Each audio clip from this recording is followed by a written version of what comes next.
नमस्कार दोस्तों, college finder से मैं हूं भास्कर। वीडियो स्टार्ट करें उससे पहले एक छोटी सी रिक्वेस्ट कि आप हमारे चैनल को सब्सक्राइब करें। हम काफ़ी इंफॉर्मेटिव कंटेंट लेके आते हैं जिससे आपको आपके एडमिशन, काउंसलिंग प्रोसेस या फिर कॉलेज के साथ फी नेगोशिएशन करने में काफ़ी हेल्प मिलेगी। तो do subscribe to our channel. Doctors cut off revise हो गया है और आप लोगों में से बहुत लोग एलिजिबल भी हो गए हैं। अब ये होने के बाद सबसे प्रोमिनेंट क्वेश्चन ये होता है कि हमें कहाँ सीट मिलेगी, किस ब्रांच की सीट मिलेगी और किस बजट पे सीट मिलेगी। तो ये सारे पैरामीटर्स वाइटल रोल प्ले करते हैं अगर आप काउंसलिंग में पार्टिसिपेट कर रहे हैं तो, क्योंकि आपका rank on the lower side है तो जो कम फीस वाली सीट्स हैं वहां तो प्रोबेबिलिटी बहुत कम रहेगी अगर आप क्लिनिकल ब्रांच के लिए जाना चाहते हैं तो। हाँ, अगर आप नॉन क्लिनिकल ब्रांच के लिए इंटरेस्टेड हैं फिर तो आपको अच्छा खासा लो बजट पे भी ऑप्शन मिल जाएगा और कई कॉलेज ऐसे हैं जहां पे तो फ्री में ही ऑप्शन आपको मिल जाता है नॉन क्लिनिकल ब्रांचेस के लिए।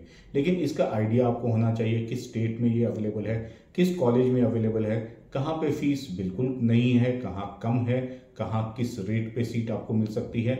ये चीज़ का आइडिया आपको होना बहुत जरूरी है। अगर आप क्लिनिकल ब्रांच के लिए इंटरेस्टेड हैं तो कौन सा क्लिनिकल ब्रांच के लिए आप जानना चाहते हैं। देखिए, बजट के हिसाब से ब्रांच डिफाइन करें या फिर ब्रांच के हिसाब से बजट डिफाइन करें। तो ब्रांच तो आप ऊपर नीचे कर सकते हैं लेकिन बजट कहीं ना कहीं एक कांस्टेंट फैक्टर होता है। हमें पता होता है कि हमारा बजट कितना रहेगा और कितना हम मैक्सिमम जा सकते हैं, तो उस हिसाब से ब्रांच का डिसीजन लेना भी एक समझदारी होती है। लेकिन एक चीज़ आपको और ध्यान में रखनी चाहिए कि जो ब्रांच आप अभी चूज़ करेंगे ये लाइफ लॉन्ग आपके साथ रह जाएगा, फिर ये चेंज नहीं होता है, बहुत मुश्किल आती है।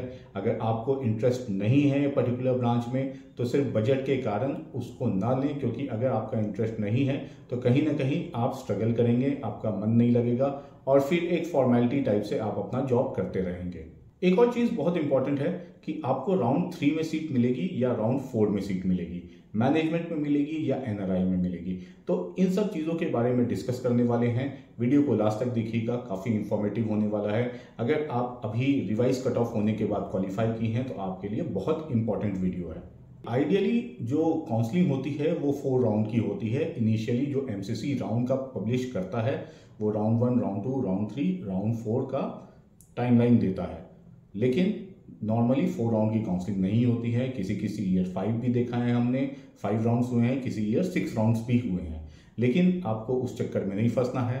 आप राउंड 3 से पहले एलिजिबल हो गए हैं तो आप मान के चलिए कि 3rd राउंड में ही आपको सीट ले लेनी है और आगे के राउंड का वेट नहीं करना है, क्योंकि जैसे जैसे राउंड इंक्रीज होता जाएगा नंबर ऑफ सीट्स रिड्यूस होती चली जाएंगी। वैसे ही आप 2 राउंड मिस कर चुके हैं, राउंड 1 एंड राउंड 2, यहाँ पे भी सीट्स निकल चुकी हैं। तो जो भी बची हुई सीट्स अभी अवेलेबल हैं उसमें से बेस्ट ऑप्शन आपके लिए राउंड 3 ही होता है। चाहे हो सकता है कोई आपको बोले कि नेक्स्ट राउंड के लिए वेट कर लीजिए, नेगोशिएट ज़्यादा हो जाएगा, बजट कम मिल जाएगी, लेकिन बजट तो तब कम मिलेगी ना जब सीट बचेगी वहाँ पे। तो इस चीज़ का ध्यान रखें। अगर थोड़ा बजट भी इंक्रीज करना हो और अगर आपके लिए वो फिजिबल हो तो वो करके आप राउंड 3 में ही कोशिश करिए कि आपको सीट मिल जाए।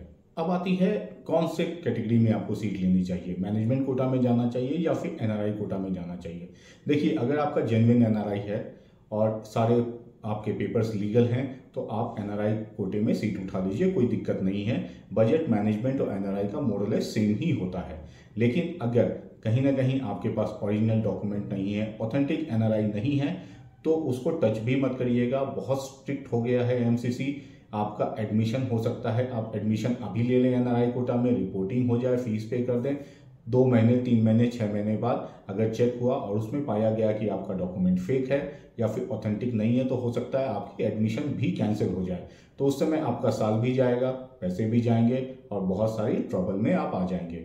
तो आपको पता है रियलिटी, किसी और को नहीं पता है कि आपका डॉक्यूमेंट राइट है या फिर फेक डॉक्यूमेंट है। तो उस हिसाब से कॉल लीजिए। अगर डॉक्यूमेंट ऑथेंटिक नहीं है तो मैनेजमेंट कोटा में ट्राई करिए, वहां भी आपको सीट मिल जाएगी। सीट मिलने में कोई प्रॉब्लम आपको आएगी नहीं। लेकिन हमेशा राइट वे के हिसाब से काउंसलिंग को अप्रोच करना चाहिए, राइट डॉक्यूमेंट प्रेजेंट करने चाहिए और राइट तरीके से काउंसलिंग में पार्टिसिपेट करना चाहिए। कट ऑफ रिवाइज हो गई, आप क्वालिफाई हो गए। अब कौन सा ब्रांच आपके लिए ऑप्शन बन सकता है, कौन सा ब्रांच आपको मिल सकता है।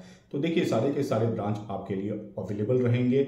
आपको जो चाहिए वो ब्रांच आपको मिल सकता है। वैरी करेगा बजट। और बजट पे ही सब कुछ डिपेंड करेगा कि आप कितने बजट तक जाना चाहते हैं और कौन सा ब्रांच उस बजट पे अवेलेबल है।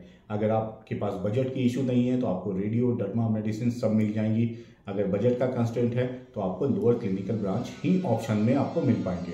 तो बजट बहुत वाइटल रोल प्ले करता है कि आपको कौन सा ब्रांच लेना चाहिए, लेकिन उसमें आपका इंटरेस्ट है उस ब्रांच में या इंटरेस्ट नहीं है, वो भी एक क्रिटिकल रोल प्ले करेगा। अब बजट का एक एस्टिमेट दे दूं, मैंने अपने प्रीवियस वीडियो में भी दिया हुआ है कि अगर आप रेडियो के लिए जाना चाहते हैं तो कहीं ना कहीं 2.7 CR से ऊपर आपका बजट होना चाहिए, और मैं 3 इयर्स की बात कर रहा हूँ। डर्मा के लिए 2.5 CR, जनरल मेडिसिन 1.8 CR से स्टार्ट होगा और depending on the college vary करेगा। जनरल सर्जरी 1.4 CR से स्टार्ट होगा।